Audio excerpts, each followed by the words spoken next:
네, 욥기 42장 10절부터 한 절 한 절 읽어 나가겠습니다. 한 절 한 절 성경 정독반입니다. 오늘 욥기 42장 아마 마지막 시간이 될 것 같습니다. 욥기의 총 결론에 해당되는 부분 우리 42장 10절부터 여러분 함께 읽겠습니다. 욥이 그의 친구들을 위하여 기도할 때 그의 친구들을 위해서 욥이 누가 기도하게 했습니까? 하나님께서 욥더러 중보자의 역할을 하라. 그 친구들의 잘못에 대해서 그 용서를 구하는 숫소 7과 수장 7을 가지고 욥에게 가서 8절에 있죠. 너희를 위하여 그 친구들을 위해서 번제를 드려라. 그래서 그 중보적 역할을 하고 있는 제사장적 역할을 하고 있는 내 종 욥이 너희를 위해서 기도할 것인즉 그랬죠. 욥에게 가서 친구들 너희를 위해서 번제를 드리는데 그 번제는 욥이 주관해서 너희들을 위해서 기도해 준다는 거죠. 그랬을 때 그 의로운 욥, 내 종 욥, 하나님 편에 서서 그들의 잘못과 죄를 함께 짊어지고 하나님께 나아와서 제사를 드리는 기도하는 그 의로운 욥의 간구를 들으신다. 욥이 어렵다 하는 것을 인정받았기 때문에 감히 중보자로서 하나님 편에 서서 거룩하신 하나님의 편에서 의로운 욥이 비로소 그 죄인들의 제사를 집례할 수 있고 그 죄인들이 가진 죄를 용서를 구하는 제사를 주관해서 하나님 앞에 기도할 수 있게 된 거죠. 그래서 하나님께서는 그 욥을 기뻐 받으시기 때문에 그 제사를 기뻐 받으시는 거죠. 그래서 욥을 기뻐하셔서 너희가 우매하였지만 너희가 범죄하였지만 너희가 지혜가 없이 하나님 앞에 함부로 말했지만 그 죄에 대해서 갚지 아니하시고 그죠? 그 욥의 제사를 받으셔서 너희들을 용서한다. 이렇게 말씀하신 거죠. 그래서 9절에 보면 여호와께서 욥을 기쁘게 받으셨더라 그랬잖아요. 그 친구들의 제사를 욥을 통해서 그 욥을 기쁘게 받으셨기 때문에 그 친구들이 용서를 받게 되는 거죠. 10절입니다. 욥이 그의 친구들을 위하여 기도할 때 여호와께서 욥의 곤경을 돌이키시고 욥에게 그전 소유보다 갑절이나 주신지라 그랬습니다. 자, 욥의 친구들도 회복이 되었는데 욥은 정작 어떻게 회복이 되느냐 하면 갑절의 축복을 주셨다 이렇게 돼 있죠. 근데 언제 이런 축복을 받았느냐 하면 친구들을 위하여 기도할 때 그랬다고 그랬습니다. 친구들을 위해서 기도할 때 여러분 친구들을 위해서 기도할 때 이 말은 친구들을 위해서 기도한 것이 하나의 크레딧이 돼가지고 그것이 하나의 공로가 돼가지고 욥에게 복을 갑절로 주셨다 이렇게 볼 수 있을까요? 그러면 또 이것이 인과응보적인 축복이 되지 않습니까? 친구들을 위해서 그렇게 중보하는 사역을 잘 했기 때문에 그 결과로 복을 받는다. 그러면 원인과 결과의 인과론적인 복을 지금 받게 되는 거잖아요. 욥이 친구들을 위해서 이런 수고와 애를 씀을 통해서 그에 걸맞는 복을 하나님께서 욥에게 이전보다 갑절이나 부어주셨다. 네가 일을 잘했으니까. 이렇게 되면 또 욥기가 혼란에 빠지게 되죠. 그렇잖아요. 그래서 친구들을 위해서 기도할 때라는 이 접속사가 친구들을 위해서 기도할 때 그때 그 욥을 하나님께서 배로 축복해 주셨다는 것을 인과론적으로 보지 마시고 하나님의 그 갑절의 축복이라고 하는 것은 여전히 하나님의 주권적인 은혜로 주어지는 거거든요. 까닭 없는 하나님의 주권적인 복을 지금 받는 거 아닙니까? 지금 사탄과 하나님과의 그 관계에서 서로 주고받은 천상의 대화는 욥이 받은 복으로 인하여 하나님 앞에 예배하고 또 하나님 앞에 예배했기 때문에 하나님께서 복을 주시고 하는 이런 인과론적인 까닭 없는 헌신과 까닭 없는 축복은 없다고 하는 이런 그 관계를 깨트리기 위해서 지금 욥기가 이렇게 42장까지 진행되어 왔는데 결과적으로 42장에 와서 또 욥이 이런 제사장적 역할을 잘했고 친구들을 위해서 기도한 결과 하나님께서 갑절의 복을 부어주셨다. 이러면 또 이것이 까닭 없는 하나님의 주권적인 은혜가 아니라 조건적인 인과론적인 공로 사상에 또 빠지게 되는 것이기 때문에 여기서 그 욥의 친구들을 위해서 기도할 때 그 친구들을 위해서 기도한 것 때문에 복을 받은 것이 아니라 욥이 그 친구들을 위해서 기도했다는 것은 그 중보자적인 역할을 감당하여 그 친구들에게 새로운 용서와 새로운 삶이 시작된 것이거든요. 그 친구들도 지금까지 자신들이 고집했던 하나님에 대한 이해, 자신들의 편협한 생각, 하나님에 대한 잘못된 신학 이런 것들을 새롭게 해서 새로운 하나님에 대한 지혜와 지식을 가지게 되고 그리고 자신의 그 잘못을 용서받는 그 제사를 통해서 이 친구들도 이제 새로운 시작이 있게 된 거죠. 친구들도 새로운 시대가 열리게 된 거죠. 친구들도 새로운 자신의 삶에 큰 전환점이 있게 된 거죠. 그렇죠? 그래서 이 친구들을 위해서 기도함을 통해서 그 친구들이 새로운 시대가 개막되게 되었다는 뜻이죠. 이전과는 다른 새로운 차원에서의 신앙생활과 앞으로 있게 되는 자신의 신앙생활과 하나님과의 관계라고 하는 것은 이전과는 비교할 수 없는 차원에서 새로운 용서와 구원의 그런 기쁨을 맛보는 그런 인생들이 되게 되었다는 것이거든요. 마찬가지로 욥도 새로운 차원에서의 삶이 시작된다. 욥도 그 이전에 하나님에 대한 지식과 귀로만 들었던 하나님에 대한 이해를 뛰어넘어서 자신이 눈으로 보게 된 하나님, 자신이 실제로 새로운 차원에서의 하나님에 대한 이해를 가지고 중보자를 갈망했던 그 욥이 자신이 중보자가 되어서 이제 다른 형제들의 죄를 용서하는 제사장적 역할을 감당하는 새로운 차원에서 자신의 인생이 시작된 거잖아요. 그래서 욥도 이전의 모든 공경을 돌이키게 해주시고 이전의 모든 소유보다 갑절이나 받게 되었다 하는 것은 이전과 다른 새로운 시작이 있다는 뜻입니다. 이전과는 다른 새로운 시대가 개막되었다 이런 뜻입니다. 그래서 갑절이나 라는 말도 꼭 수량적으로 2배를 받게 되었다 이런 뜻이라기보다는 2배라고 하는 그것이 대표하는 바 새로운 시작, 차원이 다른 새로운 삶이 시대가 개막되었다.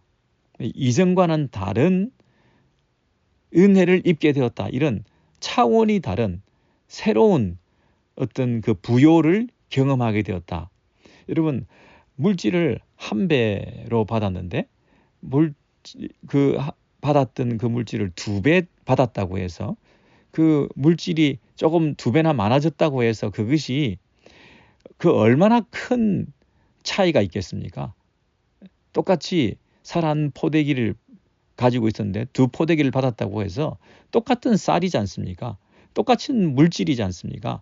그런데 그런 차원이 아니라 갑절이나 하는 것은 새로운 차원이다. 이전과는 비교할 수 없는 새로운 영역에 진입하게 되었다. 이런 뜻입니다. 그래서 우리 갑절의 영감을 주옵소서. 우리 엘리사 같은 경우에 그죠? 엘리야의 그 엘리야보다 갑절의 영감을 자기가 받기를 원했다 그랬는데 그 말은 그 자기가 더 큰 사역자가 된다. 갑절의 그 넘치는 2배나 더 큰 이런 사역과 또 결과를 자기가 얻을 수 있다. 그런 뜻이라기보다는 그 상속과 관련된 것이거든요. 보통 장자들에게 2몫을 줍니다. 2배의 몫을 줍니다. 갑절을 준다니까요. 예. 보통 다른 차자들에게는 다른 아들들에게는 한 몫씩 주지만 장자는 갑절을 준다고 그러잖아요. 2몫을 주잖아요. 갑절을 달라는 얘기는 내가 장자권을 달라. 내가 상속권을 가지겠다. 내가 당신의 사역을 바로 계승하는 계승자가 되겠다. 상속자, 계승자, 장자권자.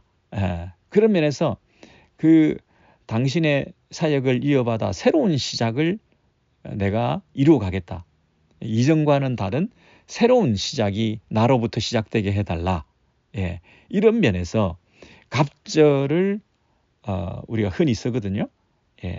이 똑같은 이 단어 미시네라는 갑절이라는 단어가 사울 왕이 아들 요나단의 그 왕위를 요나단이 당연히 받게 될 것이다. 이런 표현을 쓸 때 이 단어를 똑같이 씁니다. 사울 왕 다음은 요나단 아니냐? 다음은 요나단 아니냐? 할 때 바로 사울 왕의 상속은 계승자는 그 다음은 그 다음이라고 하는 반복, 처음과 그 다음 2배, 그 다음의 갑절이라는 이 단어가 계승, 상속 이런 뜻으로 쓰이기 때문에 여기서도 단순히 그냥 물질의 2배, 소유의 2배를 주신다고 하는 1차적인 의미가 있지만 단순히 한 부대 받던 걸 2부대 받았다 하는 그런 것을 말하지 않고 그것이 의미하는 바 새로운 차원에 진입하게 되었다. 새로운 시대가 개막되게 되었다. 이전과는 다른 차원에서의 질적, 양적 삶의 변화가 이제 있게 되었다. 이런 뜻이죠. 그래서 친구들도 지금 욥을 통해서 하나님께 나아갈 수 있는 길을 열게 되었지 않습니까? 그동안 욥의 친구들은 신학이라고 하는 그 테두리 안에 가두어져 있었지 하나님과의 관계는 없었습니다. 욥은 하나님께 관계를 가지고 부르짖고 외치고 질문을 하고 절규를 하고 그랬지만 하나님과의 관계가 있었습니다. 그게 큰 차이입니다. 욥의 친구들은 드라이한 신학자로서 자신이 세운 그 체계 안에 가두어져서 그렇게 많은 말들을 했지만 사실은 하나님께 가서 부르짖지 않았습니다. 하나님께 친밀한 교제가 없었습니다. 그런데 지금 비로소 중보자인 욥을 만나서 자신의 죄를 아뢰고 하나님께 자신의 죄를 용서받는 관계가 시작되게 된 거죠. 새로운 차원에서의 관계가 이 욥의 친구들에게 있게 된 거죠. 그 친구들을 위해서 기도할 때에 똑같이 친구들의 그런 새로운 시작이 영적인 변화가 하나님과의 관계의 개선이 그리고 하나님으로부터 받는 그 죄 용서라고 하는 친밀한 교제가 회복되는 그 친구들을 위해서 기도하는 그 일을 한 욥도 동일하게 새로운 차원에서의 하나님과의 관계가 시작된다 하는 면에서 10절의 그 한 구절을 그렇게 이해하시고 해석하셔야 되겠죠. 친구들을 위하여 기도할 때에 그 말의 의미를 아시겠습니까? 욥이 그 친구들을 위해서 기도함을 통하여 그 친구들이 새로운 차원에서의 하나님과의 교제가 회복되었지 않습니까? 욥은 기도하면서 하나님께 부르짖었습니다. 그리고 나를 죽여달라 할 정도로 괴로워했습니다. 생일을 저주할 정도로 하나님 앞에 매달렸습니다. 예, 그 하나님을 향해서 마치 비난하는 것 같은, 원망하는 것 같은 그런 질문을, 기도를 할지언정 욥은 하나님과의 교제가 계속되었던 거죠. 욥의 친구들하고는 다른 차원에서 욥은 하나님과의 그 대화를, 친밀함을 계속 이어갔던 거죠. 그 부분을 하나님께서 보시고 네가 옳다라고 한 거죠. 욥의 친구들에 비해서 욥이 더 잘한 것이다. 나를 끝까지 붙든 것, 나에게 계속 질문을 한 것, 이해는 되지 않지만 하나님 앞에 계속 나와 부르짖은 것, 그것을 하나님께서 귀하게 보시고 그 중보자로서 욥을 부르셔서 욥이 그 일을 하게 했는데, 그 욥이야말로 그 일을 함을 통해서 이전에 어렴풋이 알았던 그 하나님과의 교제가 회복되어서 이제 갑절에 은혜와 축복을 받음으로 하나님과의 그 새로운 차원의 교제가, 친밀함이 회복되었다는 거죠. 욥에게 새로운 일이, 새로운 시대가 벌어지게, 개막되게 되었다는 것입니다. 예, 여러분, 그 욥의 새로운 변화의 개막이, 욥의 삶에 있어서 새로운 차원의 도약이 어떻게 있게 되었냐면 그것이 11절입니다. 예, 이에 그의 모든 형제와 자매와 이전에 알던 이들이 다 와서 그의 집에서 그와 함께 음식을 먹고, 여러분 여기 보면 다 떠나갔던 사람들이 돌아오게 되었습니다. 그의 모든 형제와 자매와 이전에 알던 사람들이 다 욥을 욕하고 욥을 경원시하며 다 가까이 하지 않았던, 수군대고 비난하고 멀리 떠나고 아는 체 하지 않았던 그들이 돌아오게 되었습니다. 이것이 갑절이나 욥에게 임한 새로운 차원에서의 변화의 삶이라는 것이죠. 모든 형제와 자매와 이전에 알던 이들이 이전에는 다 떠나갔는데 이제는 다시 다 돌아왔어. 그러니까 외톨이였던 욥에게 관계의 회복이 있습니다. 사회적인 구원이 있습니다. 예, 욥이 혼자서 이 문제를 해결받고 욥의 친구들을 위해서 제사장적 역할을 한 것으로 끝난 것이 아니라 욥이 하는 이 중보 사역을 통해서 욥을 통해서 많은 사람들에게 그것이 확장되어 가는 거죠. 그 은혜가 넘쳐나게 되는 거죠. 호수에 돌이 하나 던져져서 그 파문이 일어서 호수의 그 가장자리까지 그 파문이 흘러가는 것처럼 이제 욥을 중심으로 해서 욥의 그 중보 사역을 통하여 하나님께로부터 받는 그 은혜가, 은혜의 진원지에서 퍼져나가는 그 구원의 선물이 욥을 통해서 그 주변 사람들까지 파급되는 거죠. 이것이 욥이라고 하는 한 중보자를 통해서 하나님께서 부어주시는 관계의 회복이다. 예, 갑절의 은혜를 주셨다. 이전과는 다른 새로운 차원에서의 관계가 회복되는 모습이 욥에게 임하게 된 거죠. 그래서 여호와께서 그에게 내리신 모든 재앙에 관하여 그를 위하여 슬퍼하며 위로하고, 그 욥에게 있었던 그 모든 일들을 위로하고 각각 계시타 하나씩과 고대 화폐 단위입니다. 게시타는 화폐 단위인 그 게시타 하나씩과 금고리 하나씩을 주었더라. 그랬으니까 굉장히 그 예를 갖추어서 관계가 회복되어지고 이전보다 더 돈독한 그 사귐이 있게 된 것이죠. 진정으로 마음을 실어서 선물을 하면서 그 관계를 소중하게 여기게 되었다, 이런 뜻이죠. 여러분, 이 가까운 형제 친척 이분들이 그 떠나갔던 그 기록들이 욥이 절규하면서 얘기했던 적이 있었죠.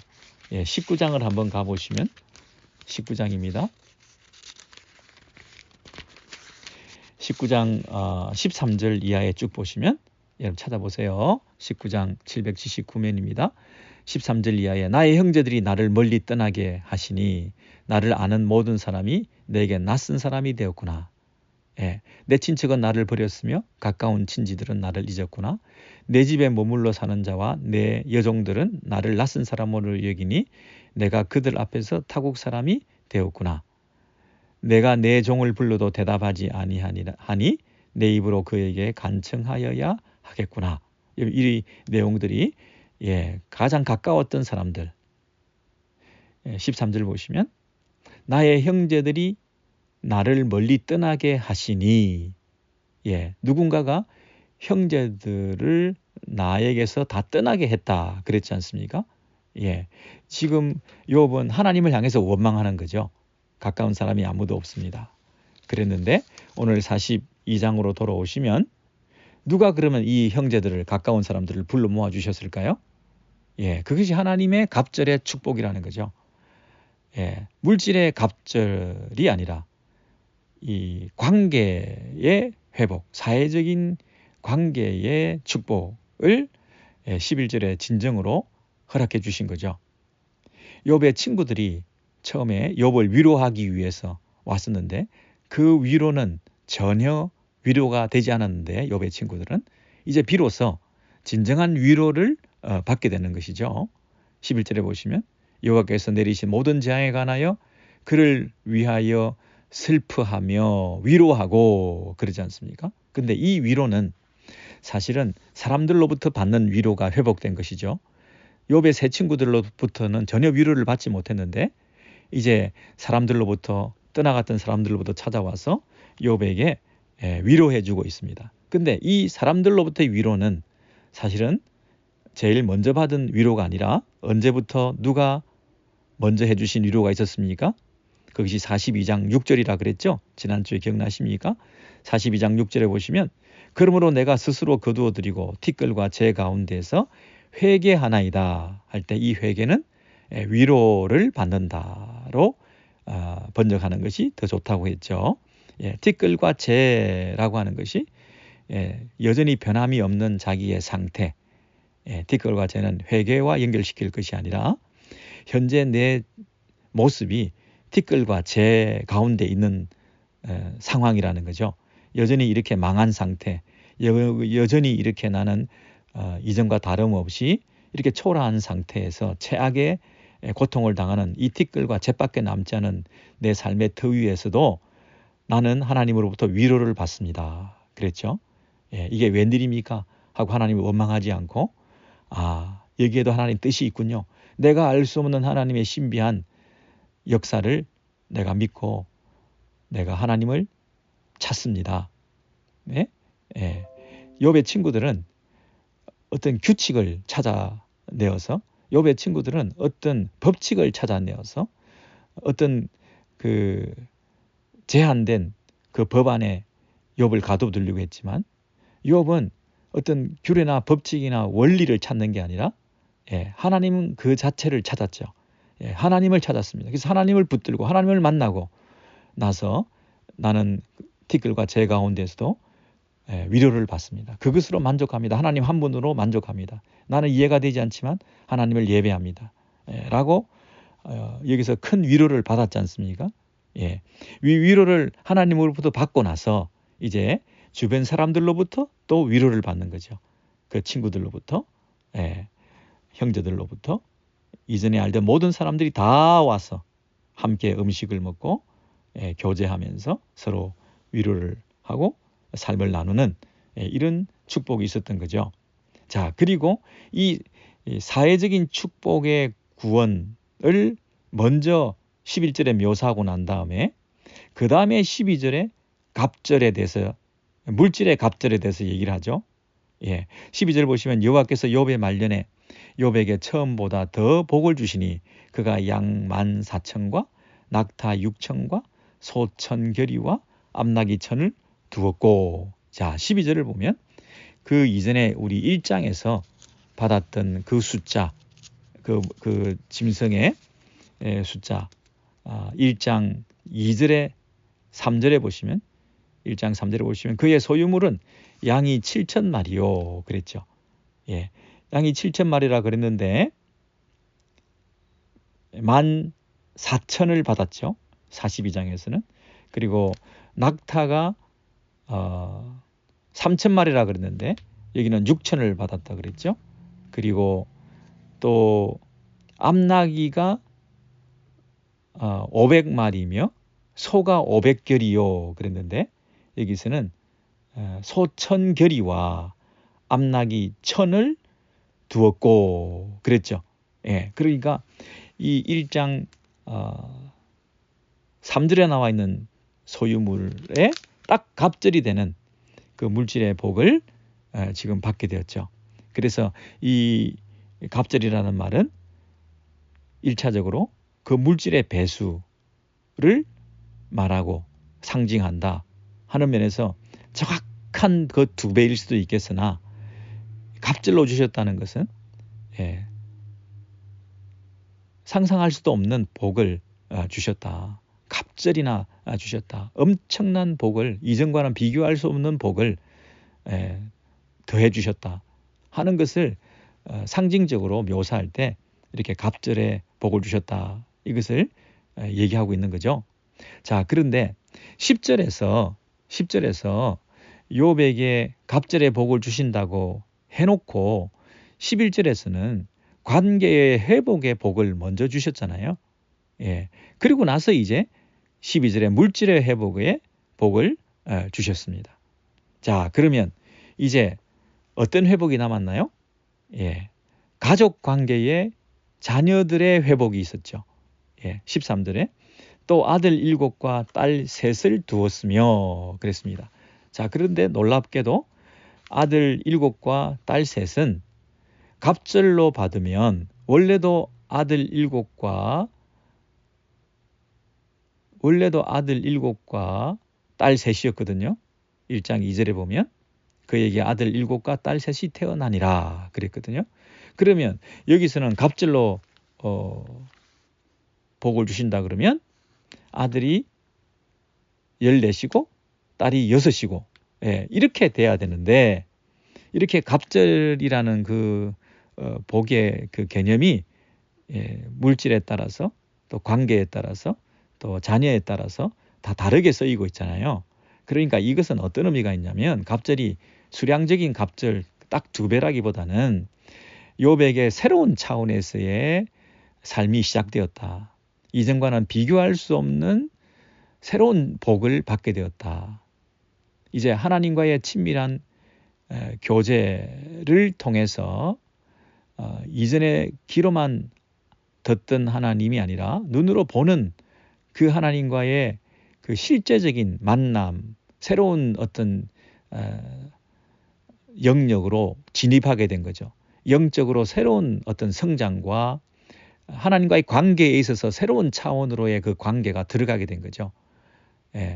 욥의 친구들은 막연하게 하나님과의 관계도 하지 못했어요. 그냥 신앙만 하고 있었던 것이고 어떤 교리적인 공부만 하고 있었던 것이고 어떤 법칙만 원칙만 내세우고 있었던 것이지 탁상공론만 하던 그들이 실제로 하나님 앞에 기도는 안 했다니까요. 그런데 욥은 끝까지 하나님 앞에 부르짖더라도 비난하더라도 하나님을 원망하더라도 하나님을 붙들었다는 거예요. 교제가 있었다는 거죠. 근데 욥은 그런 차원에서의 교제를 뛰어넘는 갑절의 축복은 하나님과의 새로운 차원에서의 관계로 들어가게 되었죠. 왜냐하면 욥이 의롭다 인정을 받았으니까. 이제 의롭다 인정받은 그 욥이 하나님 앞에 나아가서 하나님의 품에 안겨 하나님과 함께 그의 삶을 살아가고 있다고 한다면 그 새로운 시대라고 하는 것은 하나님 나라 안에 들어가게 된 거죠. 하나님의 왕국의 백성으로 그 하나님의 품에 안겨 있게 된 거죠. 이 세상에서 얻는 물질의 부요를 뛰어넘는 하나님 나라의 그 부요를 설명하기 위해서 갑절이라는 단어를 지금 쓰고 있는 거잖아요. 그런데 그 아들 7과 딸 3만 주신 것은 어떻게 갑절이 될 수 있겠어요? 첫 번째는 부활의 소망을 가지게 되었다. 이게 갑절이죠. 그동안 느끼지 못했던 새로운 시대, 그동안 실제로 내 손에 잡히지 않았던 내세라고 하는 그런 관점에서 욥이 눈을 새로 뜨게 된 거죠. 그렇죠? 그래서 아들 7과 딸 3은 먼저 천국에 가 있는 것이고 짐승들은 제사의 제물로 바치기 위해서 갑절이나 2배나 이렇게 주실 수 있지만 인생들은 제사의 제물로 바칠 수 있는 것도 아니고 우리가 그 아들과 딸이 있는 곳으로 앞으로 갈 수는 있겠지만 그들이 이곳으로 올 수는 없는 거 아니겠습니까? 그렇죠? 그러므로 그 내세로 우리가 나아가는 일만 앞으로 남아 있는 거죠. 그러므로 이 땅에 그 먼저 떠난 아들과 딸을 불러들일 이유가 없는 거죠. 더 좋은 곳에, 더 영원한 곳에 있는 그 아이들을 우리가 불러들여서 내 손에 붙들고 그 아이들이 내 손에 지상에 이곳에 있는 것이 내게 복은 아닌 거잖아요.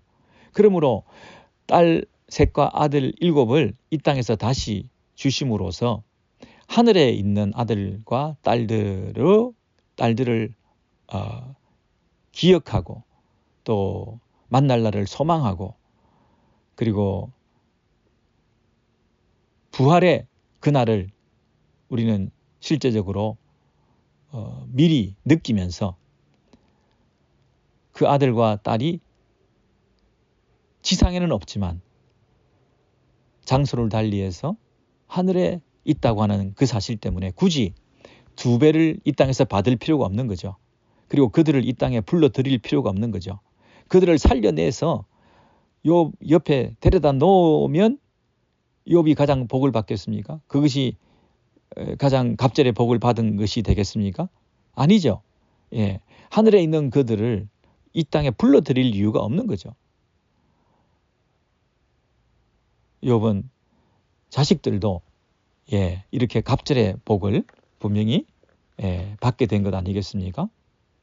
자, 그런데 문제는 그렇다고 한들 욥의 마음에 먼저 떠난 아들 7과 딸 3에 대한 마음에 남아있는 어떤 그리움 이런 것은 없지 않았겠습니까? 어찌 아들이 여럿이 있었는데 하나가 떠났다고 해서 이제 여럿 남았으니까 그 떠난 것이 아무렇지도 않을 리가 없지 않습니까? 먼저 떠난 그 아들 하나가 남아있는 아들들도 귀하지만 그 아들 하나에 대한 그리움이 얼마나 사무치겠습니까? 그 사랑이 얼마나 마음이 뜨겁게 남아있겠습니까? 아니, 아들 하나를 잃었는데 만약에 그 아들 하나를 나중에 또 얻게 되었다. 새로운 아들을 하나님께서 주셨다. 그러면 새로운 아들 하나 더 얻었기 때문에 먼저 처음 떠나보낸 그 아들은 그냥 잊어도 된다? 잊을 수 있다? 기억이 안 난다? 새로 얻었으니 이전 것은 하나 상쇄시킬 수 있다? 이게 어떤 물질이나 어떤 돈이나 이런 것처럼 대체할 수 있는 게 아니잖아요. 놀라웠게도 지금 욥이 아들 7과 딸 3을 받았을 때 그 욥의 마음속에 남아있는 게 뭐겠습니까? 먼저 떠난 아들 7과 딸 3이 그 마음에 짠하게 남아있겠죠. 갑절이나 돈도 받고 물질도 받고 짐승도 받고 갑절이나 다 받았지만 그러나 욥이 지금 한 가지 받지 못한 게 뭐가 있습니까? 욥의 마음에 이렇게 많이 받았는데도 이렇게 갑절이나 받았는데도 사회적으로 물질적으로 명성적으로 모든 면에서 건강적으로 다 회복이 되었는데도 욥의 마음에 남아있는 것 한 가지가 있다면 그게 뭐겠습니까? 먼저 떠난 아이들이죠. 먼저 떠난 아이들이죠.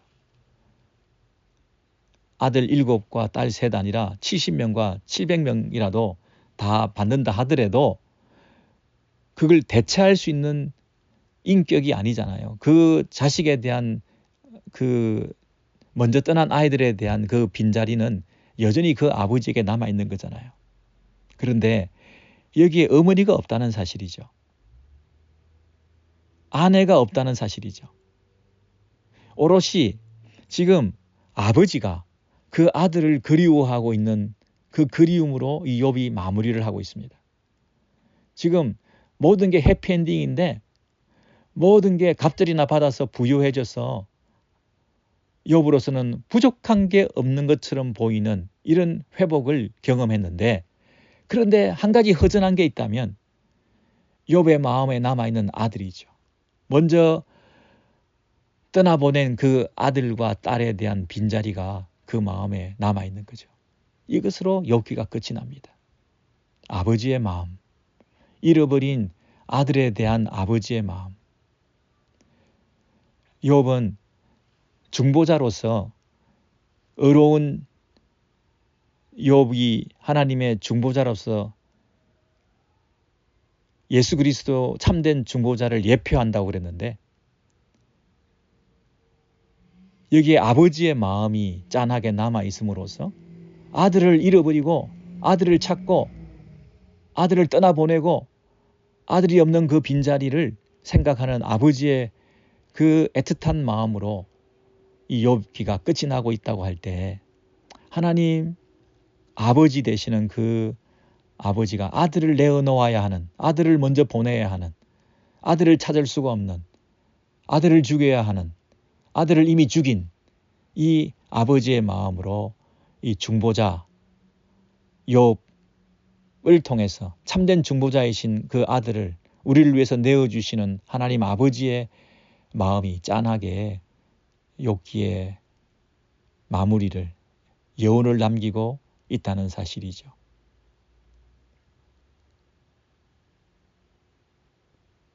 여러분,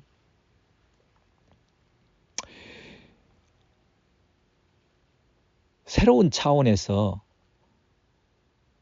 욥이 새로운 시대를 개막했다. 이전과는 다른 새로운 영적인 차원으로 들어가게 되었다 하는 것을 우리가 또 어떻게 알 수 있느냐면 14절에 그가 첫째 딸은 여미마라 이름하였고 둘째 딸은 그시아라 이름하였고 셋째 딸은 게렌 합북이라 이름하였으니 여러분 여기 딸들의 이름이 나옵니다. 아들들 7에 대한 이름은 나오지 않습니다. 여러분 신기하지 않습니까? 굳이 이 짧은 이 여백에 딸의 이름을 일일이 열거하는 것은 어떤 의미가 있을까요? 잃어버린 딸들의 이름을 되찾아주고 있습니다. 그동안은 여성이라고 하면 비하하고 무시하고 카운트하지 않았고 이름도 기록도 하지 않았고 그리고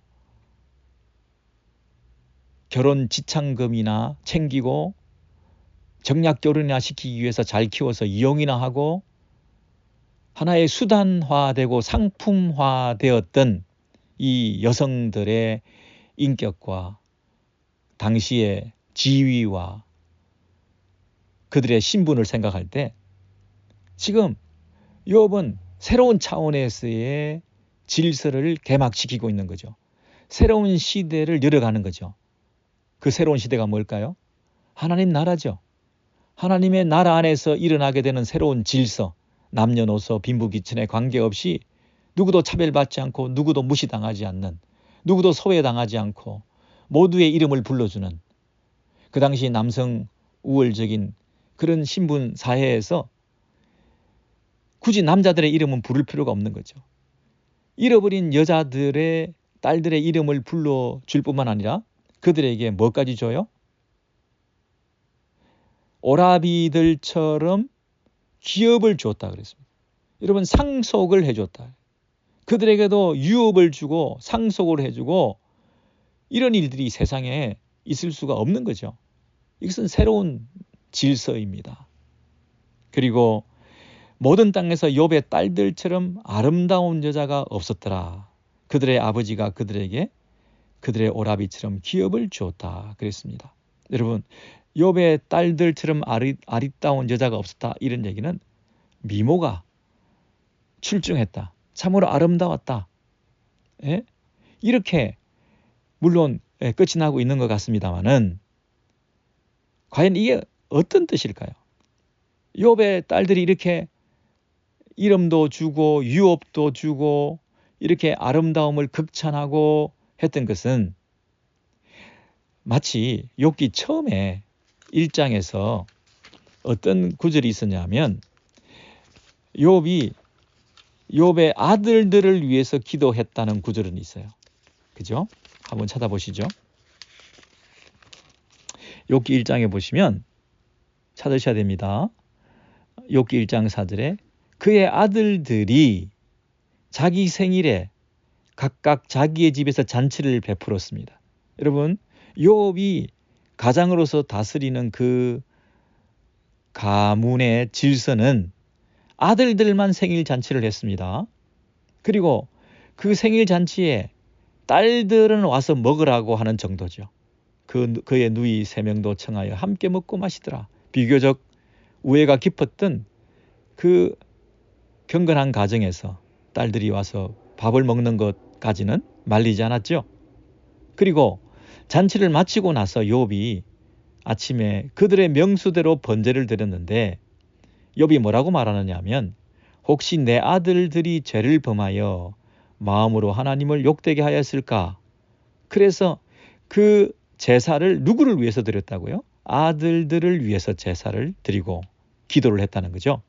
여러분, 욥이 아들들이 생일 잔치를 하게 하고 그리고 아들들을 위해서 기도를 했던 그런 사람이었습니다. 여러분, 자기 생일이 아닌 데에 초대받는 것은 어떤 면에서는 감사한 일이기도 하지만 매우 상처가 되는 일이기도 합니다. 내 생일을 내가 늘 차리면서 내가 다른 사람의 생일에 초대받는 것은 괜찮습니다. 나도 내 생일을 챙기니까. 나도 내 생일을 차리면서 다른 사람의 생일에 초대받아서 거기도 가서 즐거워하고 즐기는 것은 아무 문제가 없습니다. 그런데 나는 생전 생일을 해본 적도 없어요. 나는 한 번도 생일을 챙겨본 적도 없어요. 나는 생전 한 번도 가족에서 가족들이 내 생일을 챙겨준 적이 없어요. 그런데 내가 다른 사람의 생일에 초대받아 갔을 때에 그 생일에서 그저 먹는 것이 즐겁기만 하겠습니까? 나는 한 번도 이런 생일을 해본 적도 없는데, 그 누구도 나를 이런 생일을 차려준 적도 없는데, 쓸쓸함으로 비통한 마음으로 그 생일을 참여했다가 돌아오는 이 딸들의, 여인들의 그 상처 아닌 상처들이 여러분 느껴지지 않습니까? 그냥 밥만 먹고 초대받아서 오면 즐거운 것입니까? 배만 부르면? 아닙니다. 여러분, 이 욥은 이런 고난의 세월들을 보내고 나서 어떤 깨달음이 있었을까요? 왜 욥이 1장에서는 생일을 챙기지도 않고 딸들을 위해서, 생일을 딸들을 위해서는 기도도 하지 않던 그 욥이 42장에 와서는 왜 딸들의 이름을 부르고 이름을 정해주고, 여미마, 이 비둘기라는 이름이라 그러죠. 그리고 그시야, 캐치야라는 그시야라고 하는 이름은 계피나무, 계피향이라는 아름다운 이름이죠. 그리고 게렌 합복이라고 하는 이름은 게렌 하푸크, 이 이름은 아주 그 아름다운 화장품 가루, 분가루 이런 것을 의미한다 그러지 않습니까? 그래서 이렇게 아름다운 이름들을 향기 나는 이름들을, 이쁜 이름들을 이렇게 딸들에게 다 지어주고 한 사람 한 사람 이름을 불러주고 그들의 정체성을 되찾게 해주고 그들의 이름을 되찾게 해주었다고 하는 것은 그들의 인생을 되찾게 해준 것이고 그들에게 미래도 보장해주고 유업도 주고 기업을 주었을 뿐만 아니라 그렇게 아름다운 딸들이 없다라고 하는 자랑과 칭찬을 하면서 이 딸들에게 새로운 질서를 허락해 주었던 거죠. 하나님 나라의 새로운 질서가 욥을 통해서 나타나게 되었습니다. 그동안은 욥이 자기가 무죄한 자가 당하는 고난의 그 의미를 몰랐습니다. 자기가 당해보니 자기가 이 땅에서 아무런 잘못도 없이 무시와 천대를 받고 소외를 당하는, 부당한 대우를 받는, 공평하지 못한 대접을 받는 이러한 경험들을 통해서 이 시대의 딸들의 문제, 여인들의 문제, 심지어 소외되고 있는 계층에 관한 문제, 종들에 관한 문제, 그 모든 사람들이 이 땅에서 아무런 잘못도 없이 부당한 대접을 받고 있는, 처음부터 공평하지 못하게 자기 잘못이 아닌 상태에서 이런 무시와 이런 불필요한 공경 가운데에서 억울한 삶을 평생 살아가야 되는 이 구조적인 모순에 대해서 외쳐도 해결받지 못하고 있는 그 절규를 계속 해왔던 욥의 입장에서 이러한 그 인생들에 대한 외롭고 소외되고 무시당하고 천대받는 그들을 향한 인권에 대해서 눈뜨게 된, 여러분 이 욥이 이러한 딸들에 대해서 반응했다는 것이 그저 우연일까요? 아닙니다. 갑절의 은혜, 새로운 시대의 개막, 이전과는 다른 하나님의 나라의 새로운 질서, 구질서를 청산하고 새로운 영적인 질서 안에 들어가게 된 사실을 지금 극적으로 딸들의 이름을 되찾아줌을 통해서 여기서 독자들에게 충격적으로 이것을 나타내 보여주고 있는 거죠. 이거를 읽고는 독자들은 있을 수 없는 일들이 앞으로 벌어졌구나. 지금의 어떤 사회적 형편과 질서로는 상상하지도 못하는 새로운 차원에서의 우리의 미래가 준비되어 있구나. 하나님께서는 이러한 복을, 이러한 새로운 은혜를 우리에게 부어주시기를 기뻐하시는 거구나. 그것을 지금 경험하고 느끼게 되지 않습니까?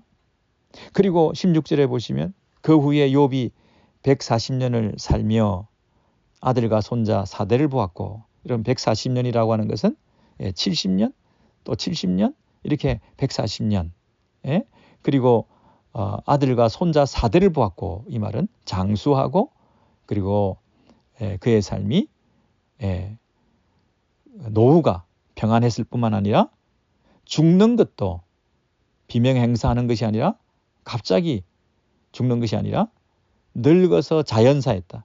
늙어 나이가 차서 죽었더라. 이렇게 끝이 나고 있습니다. 여러분 여기만 보면 정말 해피엔딩이고 그리고 잘 먹고 잘 살고 그리고 모든 것이 평탄하게 회복되어서 이렇게 끝났구나. 이렇게 욥기가 끝나게 되면 또 한 가지 우리가 의문이 생기는 것이, 결국 욥이 하나님 앞에 이렇게 돌아와서 의로움을 입어서 하나님의 복을 받아서 하나님께서 욥에게 이런 물질의 복, 갑절의 물질의 복, 그리고 자녀들의 복, 그리고 장수하고 140년을 살고 손자까지 4대를 보고 그리고 사람들로부터 평판을 좋게 받고 캐시타 하나씩과 금고리 하나씩을 다 가져오면서 그 관계들이 다 회복되고, 그리고 죽는 것도 늙어서 나이가 차서 장수하고, 그래서 이렇게 죽게 되었다 하면, 이게 또 이것이 하나의 모범이 되고 샘플이 되면, 이걸 또 우리가 부러워하게 되면서 결과적으로는 이렇게 죽어야 되는구나, 이렇게 복을 받게 되는 거구나, 예수 믿고 신앙생활을 하면서 이런 복을 받아야 되는 거구나 라고 또 마무리를 하면, 이게 또 욥기의 결론치고는 너무 이상하지 않습니까? 욥기의 결론이 결국 잘 먹고 잘 살았더라. 좀 처음에는 고생했지만 끝까지 버티고 하나님을 의지했더니 하나님께서 이런 복을 주셨더라.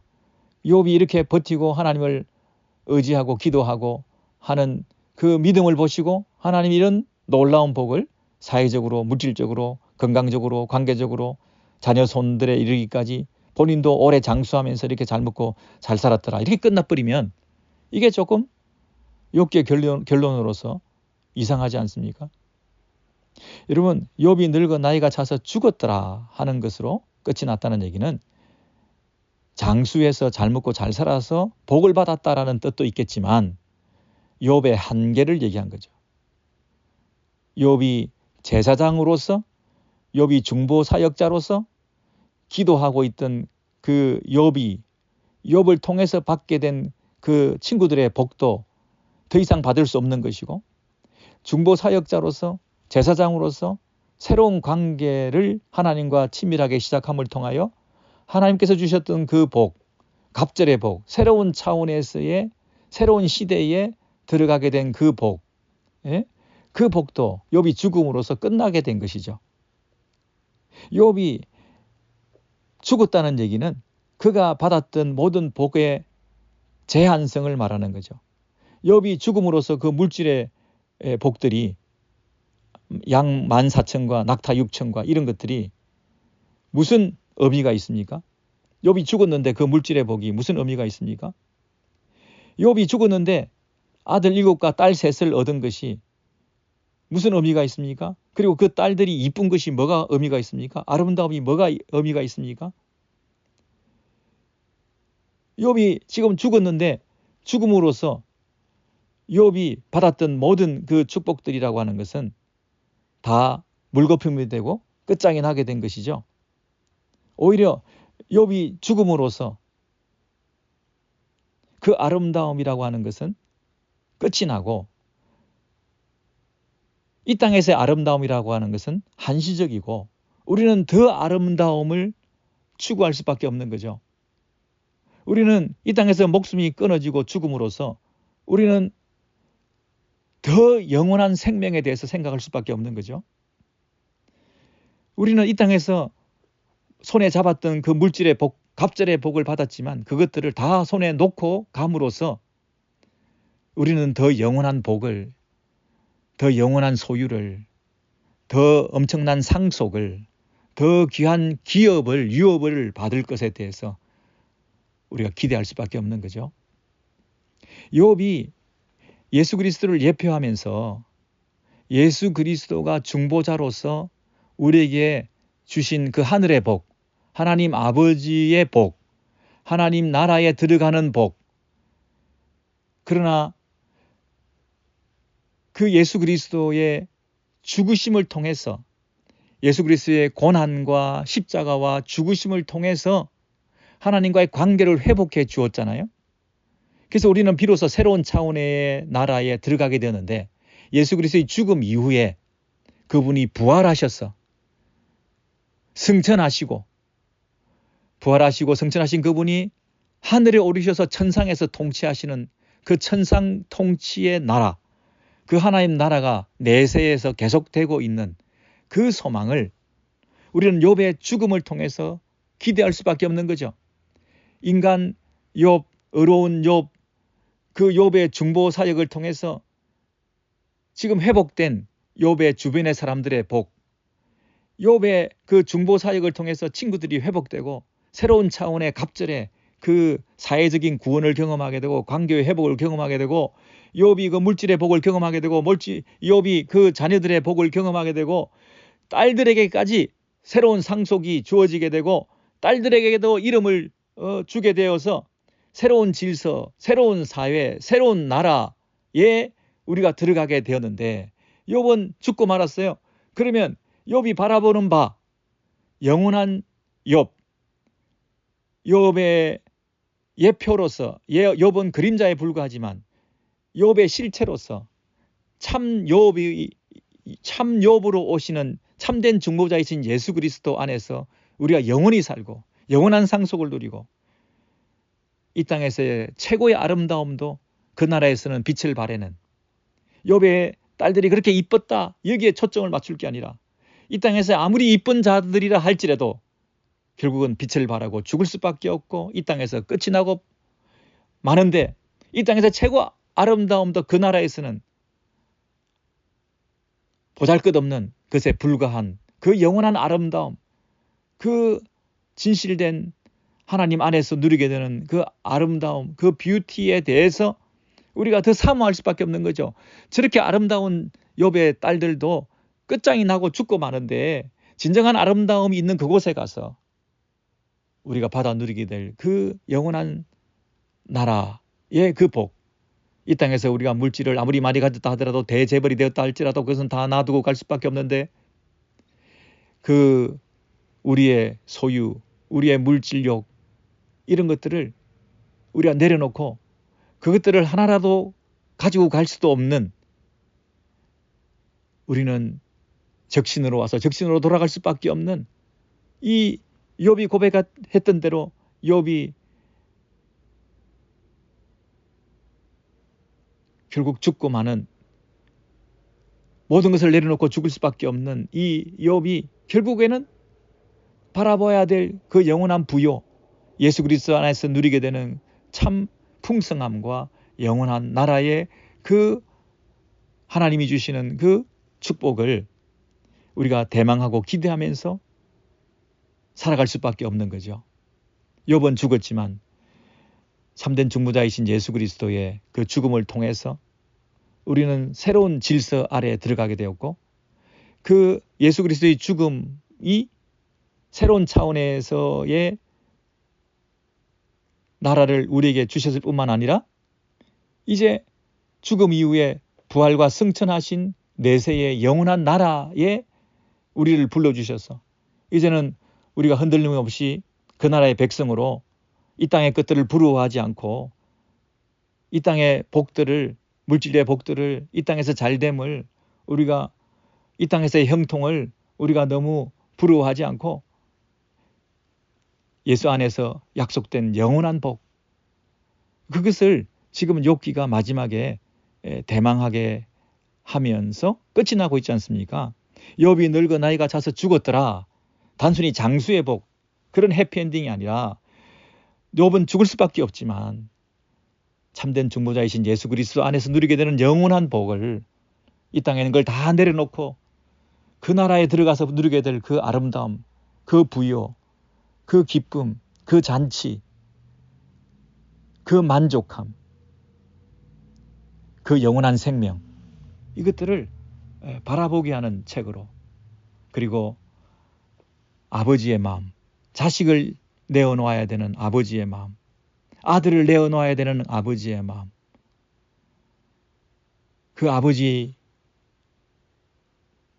참된 아버지이신 그 아버지께서 그 아들을 내어놓으심으로 말미암아 우리에게 주시고자 하시는 그 영원한 나라, 이것을 우리가 바라보고 소망하면서 우리가 욥기를 마무리하게 되었습니다.